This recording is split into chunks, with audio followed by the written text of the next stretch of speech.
Abre em Lucas 9, versículo 57, por favor. Essa palavra eu preguei ontem, aqui no encontro de jovens, e eu orando a Deus, Deus me incumbiu de trazê-la novamente, porque eu quero mostrar para vocês que muitas vezes, as nossas expectativas com relação a Jesus são frustradas. Não se escandalize, eu já vou explicar isso aqui. Ontem, quando eu estava trazendo essa mensagem, a gente fez uma dinâmica lá dentro do auditório, foi muito bacana, embora ficou quente, né? Tinha mais de 100 jovens, o espaço estava apertado, mas estava muito bom, estava muito gostoso. Desde o primeiro minuto eu senti a graça, a presença de Deus naquele local, e ali a gente aprendeu algo acerca dessa palavra, e eu fiz uma pergunta para eles. Antes de iniciar essa palavra, eu fiz uma pergunta, e a pergunta foi essa: qual é a tua expectativa com relação a Cristo Jesus teu Senhor? Qual que é a tua expectativa? O que você espera de Deus? Eu fiz essa pergunta e alguns jovens responderam. Qual que é a tua expectativa? O que você quer de Deus? O que você quer de Jesus? A gente deve pensar nisso. E muitos falaram assim: eu quero mais intimidade. Outro jovem falou: eu quero ser mais parecido com Ele. Outro jovem falou: eu quero estar mais próximo dEle, e assim por diante. Então, qual é a tua expectativa com relação a Jesus? Porque existe 3 tipos de situações que atraíam as pessoas para chegar próximo de Jesus. Eu vou narrar as 3 aqui antes da leitura. Primeiro, por causa dos sinais e dos prodígios que ele realizava. As pessoas, as multidões acompanhavam Jesus, primeiro, algumas delas ou a maioria delas, por causa dos sinais, dos milagres e das maravilhas que ele operava.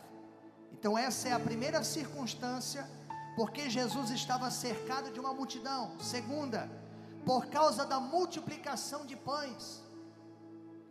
Jesus, até numa certa feita, ele deu uma bronca, porque ele multiplicou pães e peixes, ele alimentou uma multidão de homens, mulheres, fora crianças, milhares de pessoas, e as pessoas começaram a segui-lo, não por aquilo que ele era na vida delas, mas por aquilo que ele dava. Jesus estava dando pão, e a multidão afluía para seguir Jesus. Veja se você não se enquadra em nenhuma dessas situações. A terceira causa, por causa das suas palavras.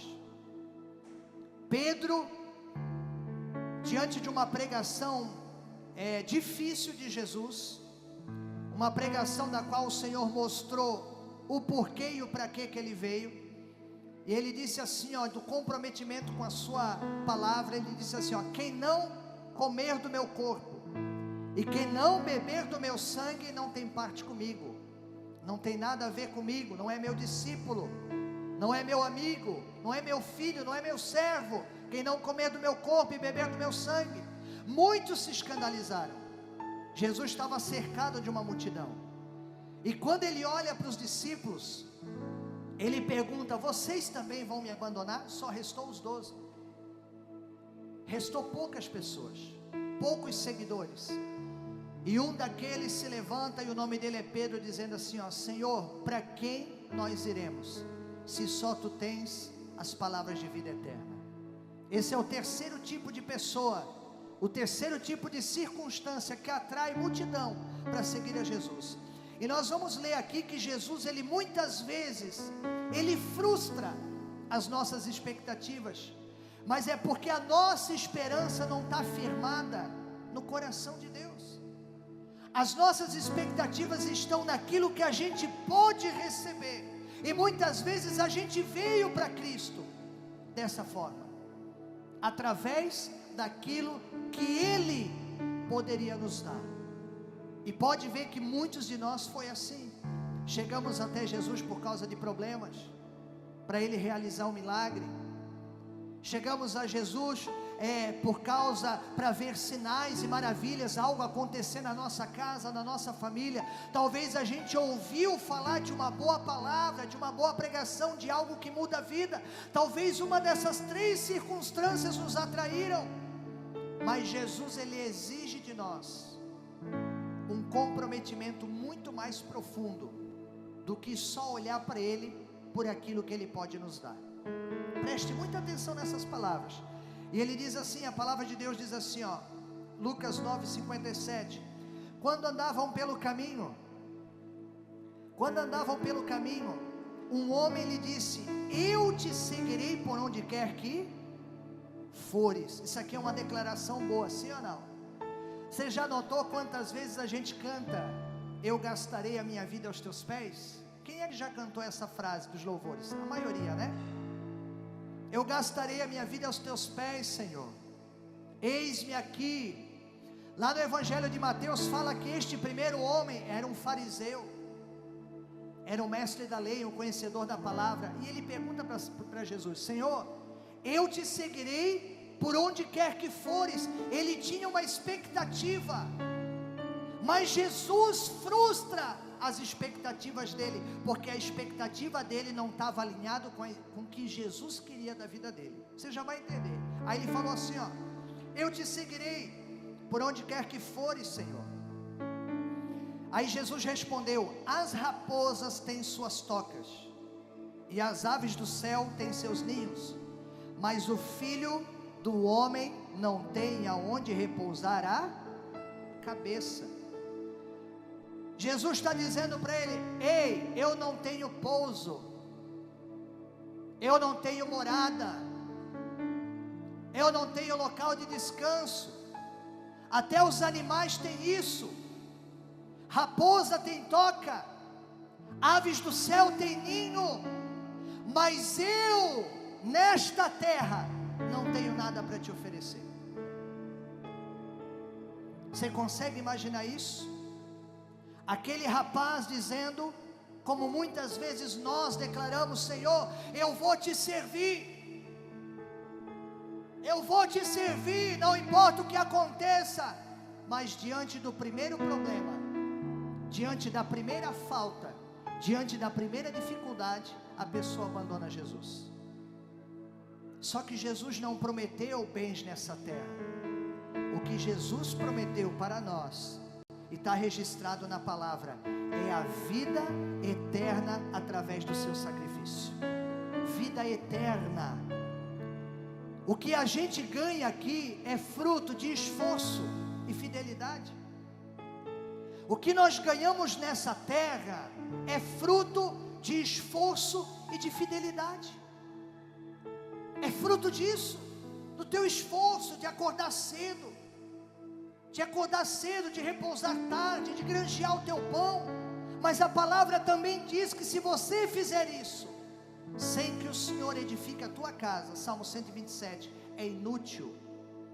Quantas pessoas, irmãos, e você pode perceber isso é sério. Quantos de nós, irmãos, estamos correndo de um lado para o outro, mas a nossa vida não agrada o coração do Senhor, porque a gente está olhando para as nossas vontades, a gente está olhando para os nossos desejos, a gente está olhando para aquilo que a gente tem de bom, mas não para aquilo que Deus quer da nossa vida. E eu me lembro de uma passagem, Mateus 19, versículo 16, o jovem rico, em Mateus 19, 16, ele foi confrontado. Ele chegou diante de Jesus e ele fez uma pergunta maravilhosa: o que farei eu, Senhor, para herdar a vida eterna? O que eu posso fazer para herdar a vida eterna? E ele chamou Jesus de bom mestre. Jesus responde para ele: bom só existe um, que é Deus. Ele explica: bom só existe um, que é Deus. Mas diante do que você faz, diante do teu desejo, guarda os mandamentos. E o jovem cita os mandamentos. Jesus cita os mandamentos. E quando Jesus cita os mandamentos: não matarás, não roubarás, não dirás falso testemunho. Jesus cita tudo direitinho. O jovem fala isso para Jesus: desde a minha juventude eu cumpro os mandamentos. Ele era religioso, ele era um bom crente, mas tinha no coração dele um obstáculo. Às vezes há no nosso coração, dentro de nós, e nós sabemos, um obstáculo para a gente servir a Deus com mais afinco, para a gente ir no mais profundo. Às vezes a gente se acostuma no raso, irmãos, mas Jesus está querendo tirar o controle das tuas mãos. Deus está querendo tirar a direção das tuas mãos, porque a direção que você tem tomado só trouxe tristeza. O caminho que você tem trilhado só trouxe angústia. A decisão que você tomou naquele momento, dizendo eu vou fazer assim, eu vou fazer assado, você fez isso sem orar, sem pedir a direção de Deus. Por isso que os caminhos estão sendo tortuosos e não aplainados. Por isso que a tua jornada está penosa, porque você abandonou a fidelidade, você abandonou a tua prioridade, que era o Senhor.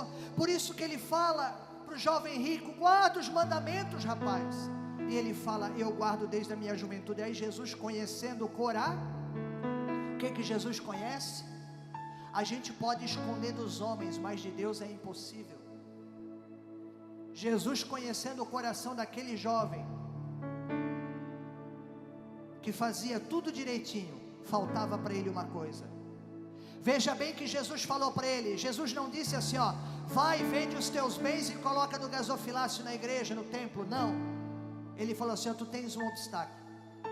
Vai, vende os teus bens e dá aos pobres.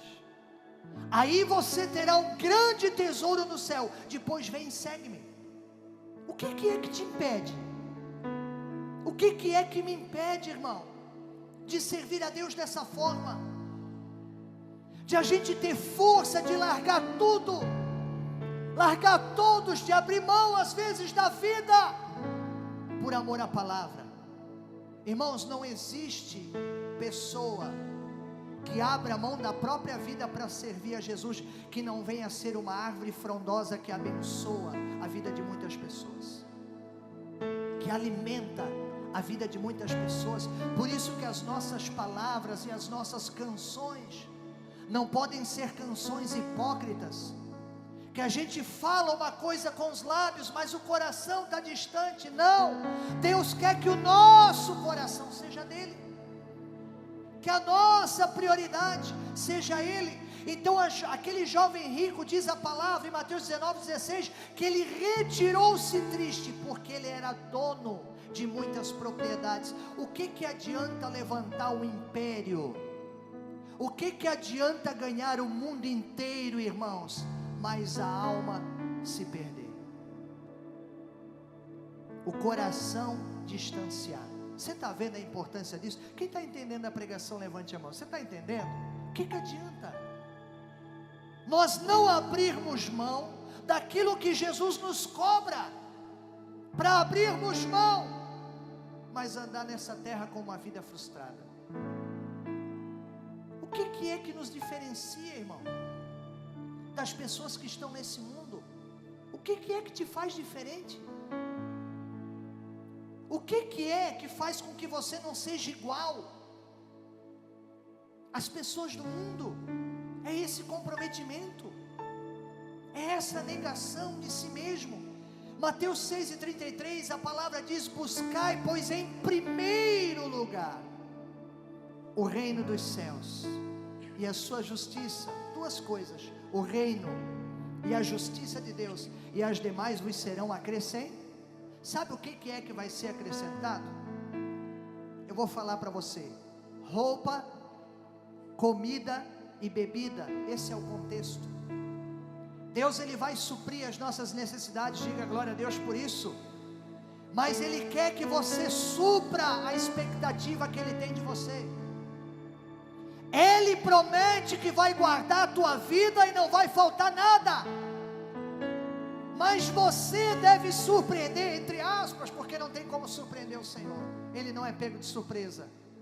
Mas nós temos que corresponder com essa prontidão de dizer: Senhor, não importa onde, não importa como, não importa o que eu tenha que abrir mão, a tua presença é suficiente na minha vida. Você está entendendo isso, irmão? Por isso que ele fala, e esse homem, ele disse: te seguirei por onde quer que fores. Mas Jesus fala: ei, eu não tenho nada para te oferecer, eu não tenho carro, eu não tenho casa. Isso é fruto do teu trabalho, é fruto da tua fidelidade. Eu não tenho morada, as estrelas são a minha morada. Imagina aquele homem esperando algo, que Jesus iria lhe oferecer algo, e Jesus fala para ele assim: ó, nessa terra não tenho nada. E muitas vezes as nossas expectativas são frustradas, irmão, porque as nossas expectativas estão erradas. Às vezes a gente está aqui, ó, servindo a Deus e congregando, mas por aquilo que Ele pode nos dar, por aquilo que a gente acreditou pela boca dos outros que Jesus faria, mas não é promessa que está na sua palavra. Ele falou que cuida de nós, Ele falou que nos prospera, Ele falou que nos abençoa, Ele falou que nos levanta, mas o nosso coração não pode estar nos bens dessa terra. O alvo da nossa vida, o grau de maior importância, não pode ser as coisas aqui, ó, da vertical, da horizontal, perdão, dessa terra. Os nossos olhos têm que se elevar para o alto, para cima, para Deus. Esse é o motivo pela qual muitas pessoas se encontram decepcionadas. Se eu vim na igreja, eu pensei que ia ser só glória a Deus e aleluia, mas a luta aumentou. Aumentou.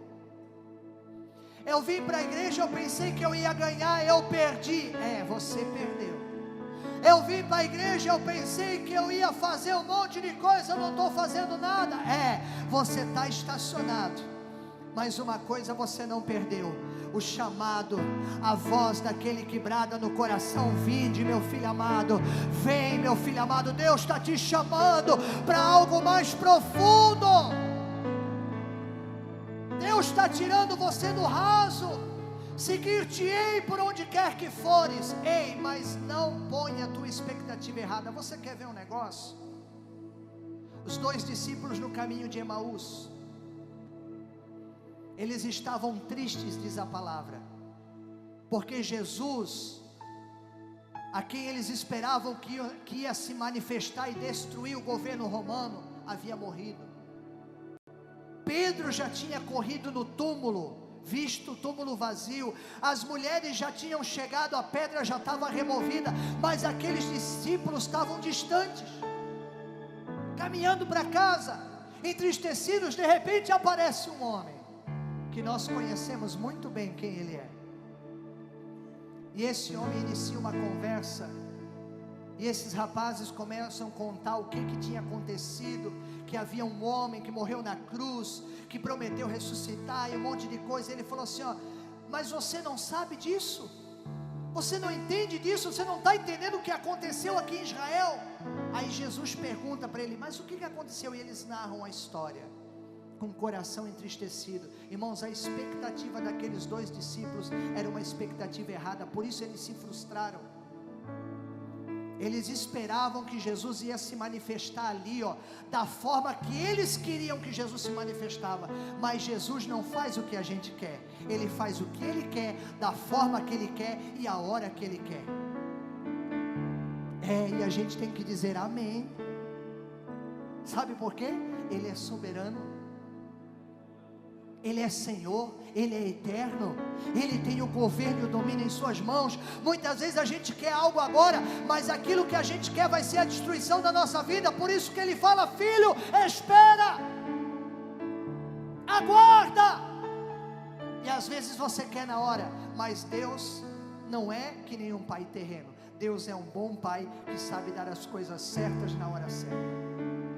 Deus tem coisas boas para a tua vida, mas Ele vai fazer isso na hora certa, na hora do querer e do agir dEle. Aí o outro disse, Jesus falou para ele: siga-me. E ele falou: Senhor, deixa eu sepultar o meu pai. Ele pediu algo que é um preceito da lei. Honrar pai e mãe é o primeiro mandamento com promessa. Quem honra pai e mãe prospera nessa terra. Por isso que muitos filhos andam cambaleando, porque nunca honram pai e a mãe. Respeito. Não respeitam a autoridade. E ele fala: Senhor, eu vou, mas primeiro eu vou sepultar o meu pai. Aí ele fala assim: não, deixa os mortos sepultar os seus mortos. Aí eu peguei um texto que explica muito bem isso. A própria palavra explica. Mateus 10:37. Quem ama seu pai, a sua mãe, mais do que a mim, não é digno de mim. Quem ama seu pai e sua mãe, mais do que a mim, não é digno de mim.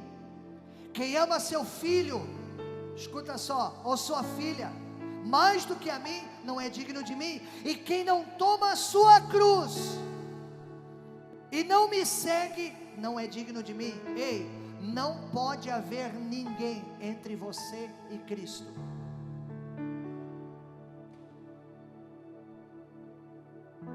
Qualquer pessoa que estiver entre você e Cristo, ele se tornou a segunda opção na tua vida. Deus não aceita a segunda opção. O amor dele, que nós temos por ele, está em primeiro lugar. Está no pedestal mais elevado. Porque dali é que nós vamos receber as bênçãos para as pessoas que nós amamos. Por isso que ele fala: não ame ninguém. Ele não está mandando desprezar, ele não está mandando abandonar, ele não está mandando você desmerecer pai, mãe, filho e filha, não. Mas ele está dizendo: não coloque ninguém entre mim e você. E para colocar Cristo, irmãos, como prioridade da nossa vida, existe duas verdades. Primeiro, nós não vamos agradar todo mundo. E segundo, nós não vamos agradar a nós mesmos. Para colocar Cristo como prioridade, nós não vamos agradar todo mundo. E nós não vamos agradar a nós mesmos. Isso é uma verdade. É impossível. Porque muitas vezes aquela pessoa da qual você quer agradar não está alinhado à estatura que você está com Deus. E Deus está pedindo para você: volta, filho, volta, filha. Mas o que minha mãe vai achar? O que o papai vai achar? Mas agora está tão legal, eu estou tão confortável. Mas sai da zona de conforto. Negue-se a si mesmo. Toma a tua cruz. Toma a responsabilidade nos teus ombros que Deus colocou na tua vida. Assuma. Bate no peito. Para de inventar desculpa. Para de pedir para Deus esperar um pouco. Quando fala de sepultar os pais, tem algo cultural aqui. Sepultar e colocar na sepultura era diferente. Quando a pessoa morria, eles esperavam 4 dias. Aí eles colocavam na sepultura. E nesta sepultura eles ficavam 1 ano. Depois de 1 ano eles pegavam os ossos, colocavam numa talha de pedra e depois sepultavam. Aquele jovem estava dizendo para Jesus assim: eu te sigo, mas o Senhor faz a minha vontade, espera um pouco. Não, irmãos, o pedido de Jesus é urgente. Ele quer você agora. O pedido de Jesus é urgente para você seguir Ele. Ele quer você hoje. Ele não quer amanhã. Ele não quer depois. Ele não quer esperar você se formar. Ele não quer esperar você casar. Ele não quer esperar você enterrar. Ele não quer esperar você prosperar. Não, Ele quer o teu coração agora. Jesus quer você agora.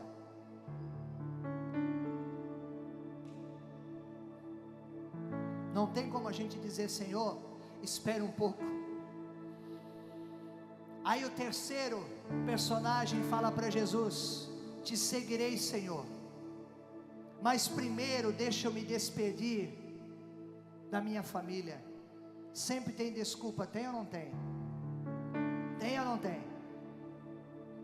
Quando Jesus exige algo da gente, quando a gente é confrontado com a verdade, a primeira resposta que vem na ponta da língua é uma desculpa para a gente dizer: não dá. Congregue, irmão, seja assíduo, seja fiel, não dá. A correria. Ei, ele já fez o convite para essa festa, e o convite está nas tuas mãos. Não rejeite o chamado dele. A oportunidade de dizer sim, Senhor, e cumprir a palavra que você falou, dizendo sim, está nas tuas mãos. O Pai está esperando. Volta, filho. Volta, filha. Está desviado ainda por quê? Está esperando por quê? Está sofrendo tanto por quê? Irmãos, 1000 vezes sofrer, mas tendo Cristo conosco. 1000 vezes passar pelo deserto, mas não está no deserto sozinho. E o único que não nos desampara é Cristo. Por que a gente bota Ele em segundo plano? Por que a gente deixa Ele para depois? Por que a gente fala: espera Jesus? Aí o terceiro homem diz: te seguirei, Senhor, mas primeiro deixa despedir-me da minha casa, deixa eu voltar lá avisar eles. Jesus respondeu: ninguém que põe a mão no arado e olha para trás é apto para o reino dos céus. Primeira verdade: não dê desculpas, chega. Não tire os seus olhos do objetivo. Eu não sei se há pessoas aqui que trabalharam com arado puxado por boi. Quem já trabalhou com isso? Levante a mão, quero conhecer. O senhor? Ali? Quem mais, senhor? Olha quantas pessoas. Puxado por boi, junta de boi, uma parelha, é colocado o animal, um negócio de aço, rasga a terra, virando a terra para colocar a semente. Se a pessoa se distrair, sai tudo errado. Aquele negócio vira, o trabalho não sai perfeito. Mas Jesus está dizendo: ei, não olha para trás mais, não olha para o passado, não distrai a tua mente, os teus olhos do alvo. É o que Jesus está dizendo. Irmãos, o que mais a gente tem nos dias de hoje é distração para a gente abandonar Jesus. O que mais a gente tem nesse mundo de miséria é distração para chamar nossa atenção, desviar os nossos olhos do alvo e abandonar Jesus. É verdade ou não é? Quem concorda com isso? Às vezes a distração é o celular, às vezes a distração é o trabalho. Eu preguei aqui na reunião dos homens. Às vezes a distração são tantas coisas, e a pessoa não está percebendo que ela está perdendo o que ela tem de mais importante, por causa de coisas secundárias e supérfluas. Às vezes por um bem material que hoje ela tem, amanhã envelhece. Busque o que é eterno, irmão. Irmã, busque o que é eterno e saia dessa vida de pecado. Saia dessa escolha que está jogando fora o que você tem de mais importante: Deus e a tua família, Deus e a tua casa, da qual Deus te deu responsabilidade para cuidar. Mas mesmo assim, não ponha a tua casa em primeiro. Deus está no pedestal mais elevado e é o primeiro em nossas vidas. Porque a partir de Deus, a nossa casa será guardada na destra fiel de suas mãos, pela sua destra.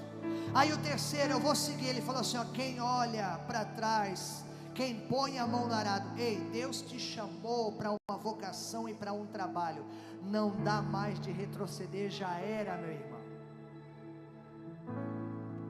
Você está marcado, eu estou marcado, nós temos a marca da promessa. Por isso que quando a gente fica inventando desculpa, saindo para cá, saindo pela tangente, saindo para cá, por isso que a gente apanha tanto, é Deus nos educando, é Deus nos alinhando, é Deus nos corrigindo. Lucas 9:23 diz: aquele que quer vir após mim, negue-se a si mesmo dia a dia.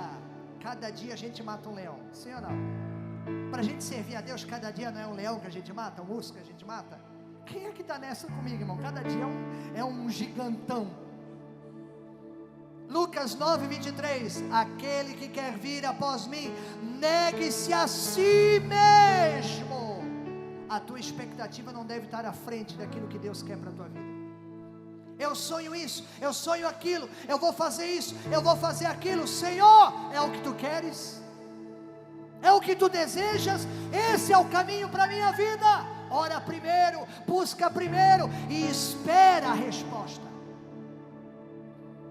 Porque às vezes essa tua decisão vai acabar com tudo, vai desgraçar com tudo, e Deus está te livrando, está segurando você. Pergunta para Ele, pergunta para Jesus.